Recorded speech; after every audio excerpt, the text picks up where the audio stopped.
नमस्कार दोस्तों, मेरा नाम राजेश बब्बर है और मेरे सहयोगी एस्ट्रो कुलवंत जी। हम दोनों मिलकर ये चैनल रन करते हैं। तो आज एक बहुत इंपॉर्टेंट वीडियो आपके सामने बनाने जा रहा हूँ हेल्थ इश्यू के बारे में, और वक्री ग्रहों का उसमें क्या रोल होता है, कैसे एक वक्री ग्रह आपको बचा नहीं पाता है और हेल्थ इश्यूज जब आपको होते हैं तो सेविंग फैक्टर 0 हो जाता है।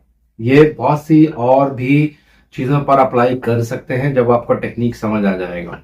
तो वीडियो आरंभ करने से पहले भगवान गणेश जी और भगवान शनिदेव से आराधना करूंगा सबके घर में सुख और शांति बनाए रखें। और मैं आग्रह करूंगा सबसे, प्लीज हमारे चैनल को सब्सक्राइब जरूर करें, लाइक करें, शेयर करें, बेल आइकन जरूर दबा लें ताकि लेटेस्ट वीडियोस सबसे पहले आपके पास पहुंचती रहें। अभी बहुत अच्छी अच्छी वीडियोस एक एक करके अपलोड होने वाली हैं जिसमें बहुत हिडन टेक्निक्स आपके साथ में शेयर करने जा रहा हूं। तो आइए आज बात करते हैं, कुछ नोट्स भी मैंने बनाए हैं, उनको पढ़ के ही मैं आपको बताऊंगा वक्री ग्रह और हेल्थ इश्यू। हालांकि हेल्थ इश्यूज और भी बहुत तरीके से देखे जाते हैं कुंडली में, लेकिन ये एक बहुत इंपॉर्टेंट रूल है जो आज मैं आपको समझाने जा रहा हूं। तो पहला, बहुत सी क्लासिकल बुक्स में एक पॉइंट आप पढ़ेंगे वक्री ग्रहों के बारे में। ऐसा कहा जाता है कि कोई वक्री ग्रह अगर नीच का है तो वो उच्च का रिजल्ट देगा, अगर कोई शुभ ग्रह उच्च का है और वो वक्री हो जाता है तो वो नीच का रिजल्ट देगा। लेकिन जब आप प्रैक्टिकल कुंडलियां देखेंगे तो ऐसा नहीं होता है। इसमें कुछ ऑब्लिगेशंस हैं, इसमें नमांश को देखना बहुत जरूरी होता है। तो ये आने वाली वीडियोस में और डिस्कस करेंगे। तो आज हमारा मेन जो टॉपिक है वो है रेट्रोग्रेड प्लैनेट और हेल्थ इश्यू। हेल्थ इश्यू के लिए आपको हमेशा फर्स्ट हाउस, ये कुंडली में पहला भाव होता है जिसको लगन कहते हैं या असेंडेंट कहते हैं, लगना कहते हैं, किसी भी तरह से आप इसको नोट कर सकते हैं।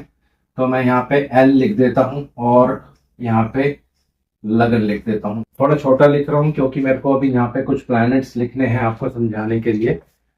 अब पहला रूल, यहाँ पे 5-6 रूल्स हैं, वो आप अगर याद कर लेंगे तो फिर आपको बहुत ईजी हो जाएगा प्रेडिक्शन करने में। तो पहला रूल क्या है, कोई वक्री नेचुरल मेलेफिक ग्रह, नेचुरल मेलेफिक ग्रह कौन से होते हैं आप सबको पता होना चाहिए। शनि, मंगल, ये दोनों नेचुरल मेलेफिक ग्रह हैं। सूर्य इसमें आप नहीं ले सकते हैं क्योंकि सूर्य रेट्रो नहीं होते हैं। राहु केतु नेचुरल मेलेफिक ग्रह की श्रेणी में आते ही हैं ऑलरेडी। ये दो नेचुरल मेलेफिक ग्रह है। अगर लगन या लग्नेश, यहाँ पे कोई भी राशि लिखी रहेगी, वो राशि जो होगी उसके जो स्वामी होंगे वो लग्नेश बनते हैं। सिंपल सा रूल है। तो नेचुरल मेलेफिक ग्रह अगर वो वक्री हैं और लगन या लग्नेश से संबंध बनाते हैं और ऑलरेडी उस कुंडली में बहुत ज्यादा पीड़ा है, पीड़ा कब हो सकती है, हेल्थ इश्यू कब होता है, जब केंद्र भाव, ये हमारे केंद्र भाव होते हैं 1, 4, 7, 10, ये केंद्र भाव होते हैं। यहां भी अगर शुभ ग्रहों का प्रभाव नहीं है और मेलेफिक रेट्रो प्लैनेट्स लगन और लग्नेश दोनों पर दृष्टि डाल रहे हैं तो ऐसे केस में हेल्थ इश्यूज में बहुत प्रॉब्लम आता है। पर्सन को बहुत हेल्थ इश्यूज फेस करने पड़ सकते हैं उस दशा और महादशा में। ये आपको जरूर नोट करना है।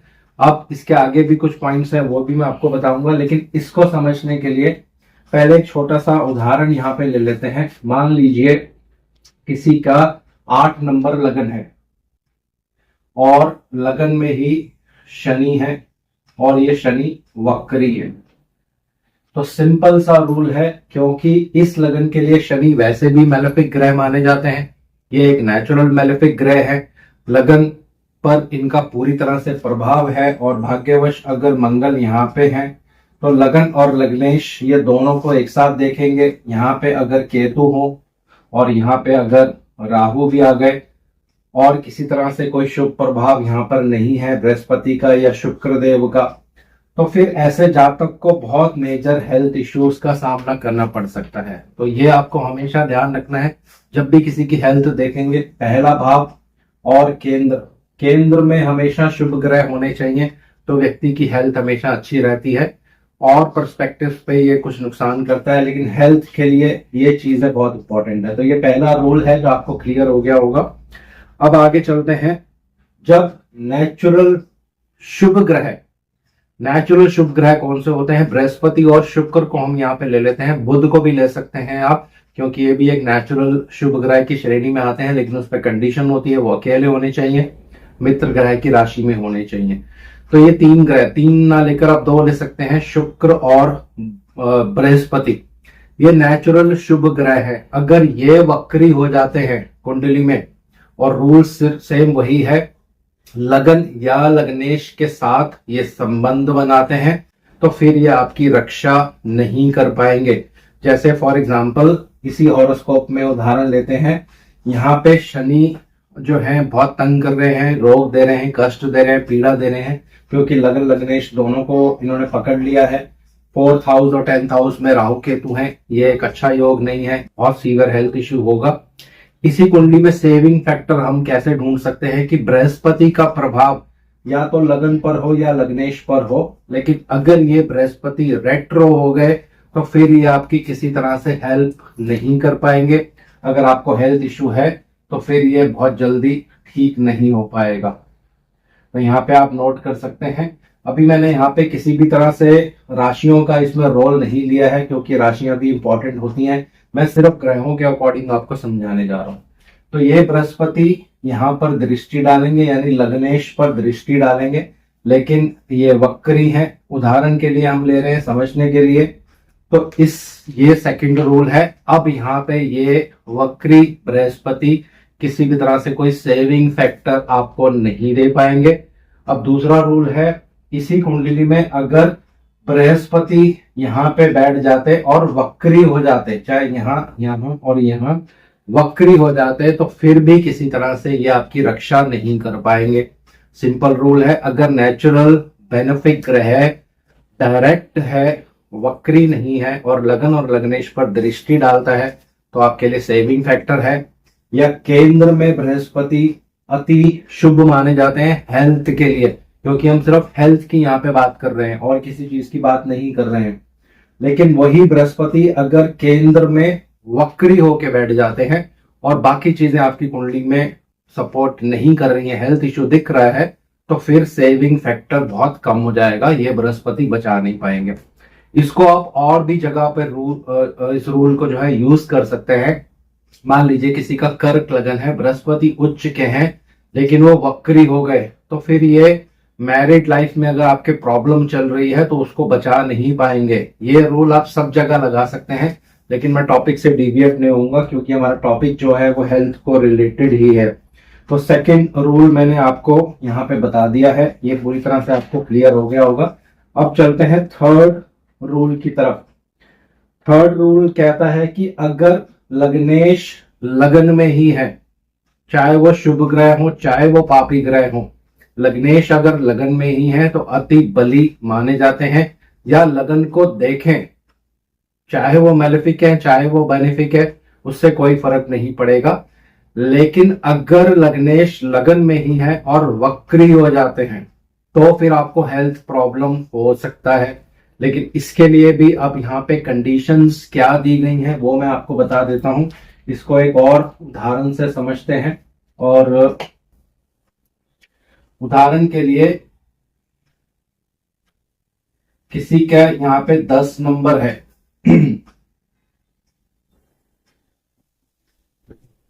किसी का यहाँ पे 10 नंबर है, लग्नेश शनि लगन में ही है। बाकी ग्रहों को एक बार को आप यहाँ पे सब भूल जाइए, इनको एक बार हल्का सा रब कर देते हैं।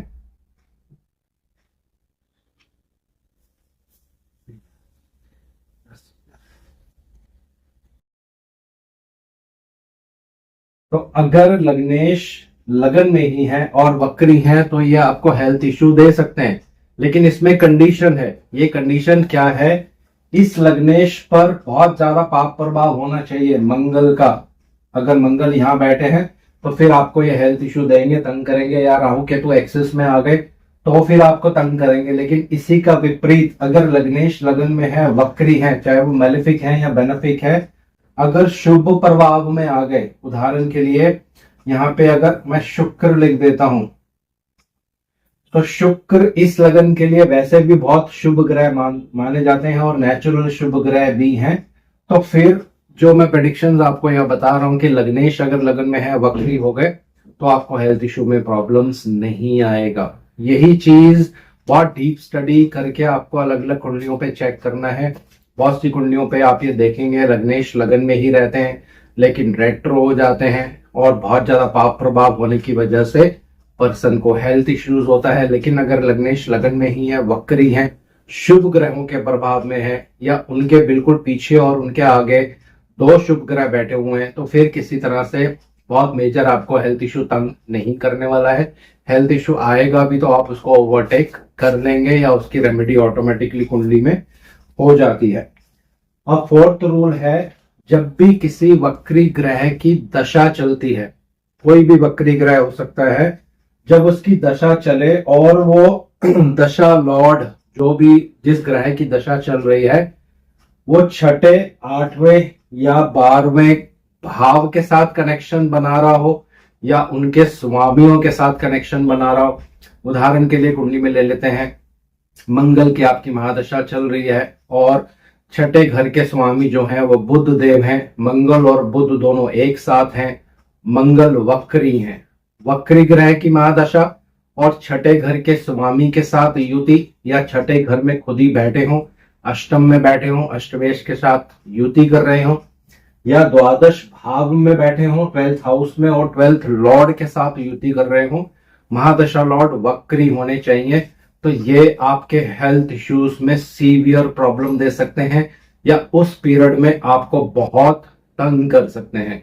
दोनों पर्सपेक्टिव से आप यहाँ पे ले सकते हैं। क्योंकि हमारा टॉपिक सिर्फ हेल्थ से रिलेटेड है तो ये सीवियर इलनेस का योग होता है। जब भी आप किसी की दशा देखें, वो ग्रह अगर वक्री है, कुंडली में छठे, आठवें, 12वें से संबंध बना रहा है या उनके स्वामियों से संबंध बना रहा है तो फिर आपको हेल्थ इश्यू उस पीरियड में तंग करेगा। उसमें जो राशि बीच में अफलिक्टेड होगी, उस राशि से रिलेटेड, उस भाव से रिलेटेड ये सारी चीजें जब आप प्रैक्टिस करेंगे तो आपको आ जाएगा।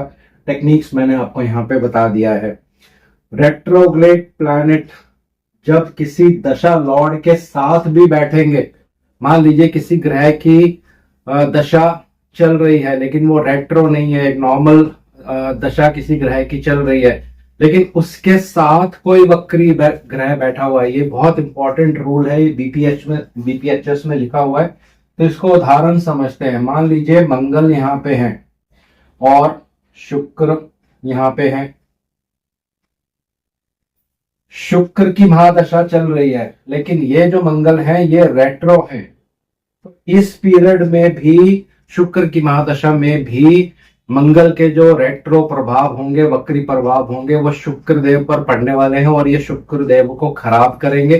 तो फिर आपको ये देखना है बाकी और ग्रहों की क्या पोजीशन है, शुक्र किस भाव के कारक हैं कुंडली में, किस चीज के कारक हैं कुंडली में, चंद्र कुंडली से किस चीज के कारक हैं कुंडली में, कौन सा भाव का उनके अंडर आता है, किस भाव के मालिक हैं, तो वहां पे प्रॉब्लम्स होगा। ये गोल्डन रूल है एस्ट्रोलॉजी का, आप इसको नोट कर सकते हैं। कोई भी ग्रह जब वक्री ग्रह के साथ बैठता है और उसकी दशा शुरू हो जाती है तो उसमें भी वक्री ग्रह के पूरे पूरे इफेक्ट्स आने शुरू हो जाते हैं। तो ऐसा आप मान सकते हैं कि ये शुक्र भी वक्री ग्रह की तरह बिहेव करेगा अपनी महादशा में। सिर्फ अपनी महादशा में ही इसका रिजल्ट जो है आपको देखने को मिलने वाला है। अब तक मैंने टेक्निक्स आपको शेयर कर दी हैं। अब एक समझने के लिए उदाहरण मैं आपको दे देता हूं ताकि ये टेक्निक और आपको क्लियर हो जाए। तो 10 नंबर लगन है, एक जातिका है, फीमेल है, 56 ईयर्स या अराउंड 57 ईयर्स इनकी एज है और इनकी कुंडली में यहाँ पे बृहस्पति हैं जो कि वक्री हैं। मैं सारे ग्रह यहाँ पे नहीं लिख रहा हूँ और यहाँ पे उनके सूर्य हैं। सूर्य जो है कुंडली के 8th लॉर्ड बनेंगे। 8th लॉर्ड जब लगन में रहते हैं तो ये बिल्कुल क्लियर इंडिकेशन होता है पर्सन को लाइफ में हेल्थ इश्यूज बहुत फेस करने पड़ेंगे। लेकिन उसके बाद हमें और ग्रहों की पोजीशंस भी देखनी है। लगन पे कौन से ग्रह दृष्टि डाल रहे हैं, लग्नेश पर कौन से ग्रह दृष्टि डाल रहे हैं। तो यहाँ मंगल जो कि एक अति पापी ग्रह माने जाते हैं मकर लगन वालों के लिए, ये लगन को देख रहे हैं और यहाँ पे राहु है और यहाँ शनि है। तो लग्नेश और लगन लॉर्ड दोनों ही पापी ग्रहों के साथ बैठे हुए हैं और केंद्र में कोई बेनिफिक ग्रह नहीं है। हेल्थ इश्यू में सेविंग फैक्टर यहाँ पे नहीं दिखता है और बृहस्पति यहाँ पे वक्री है। मेन फैक्टर जो मेरा बताने का पॉइंट ये था कि वक्री ग्रह नेचुरल शुभ ग्रह जो बृहस्पति हैं वो रेट्रो हैं और इसीलिए लगन और लग्नेश दोनों पर दृष्टि डालने के बावजूद भी इनको हेल्थ इश्यूज से कोई रिलीफ नहीं मिल पाया है दोस्तों। बहुत सीवियर इनको हेल्थ इश्यूज हैं। क्या हेल्थ इश्यूज हैं ये यहाँ पे डिस्कस नहीं करेंगे। और अभी एट प्रेजेंट इनकी बृहस्पति की महादशा भी कुछ टाइम पहले स्टार्ट हुई है और उस समय से लेकर अभी तक इनको सीवियर हेल्थ इश्यू हो चुका है। एक बार इनका एक्सीडेंट भी इस पीरियड में हो गया है। तो देखो आप तो ये जो टेक्निक्स हैं रेट्रो प्लैनेट की ऐसे ही काम करती हैं। बृहस्पति एक अच्छे नेचुरल शुभ ग्रह होने के बाद भी लगन और लग्नेश दोनों को देख रहे हैं, लेकिन कोई सेविंग फैक्टर यहाँ पे नहीं दे पाए क्योंकि ये रेट्रो हैं। अगर ये वक्री नहीं होते तो फिर प्रेडिक्शंस में बहुत ज्यादा चेंजिंग होता। तो नेक्स्ट वीडियो के लिए आप वेट करिए, बहुत ही अच्छी एक वीडियो आपके सामने मैं लेकर आऊंगा। तो आज इस वीडियो को मैं यहीं विराम दे रहा हूं। आशा करता हूं सब कुशल मंगल होंगे। भगवान शनि देव से आराधना करेंगे, सबके घर में सुख और शांति बनाए रखें। जय शनिदेव।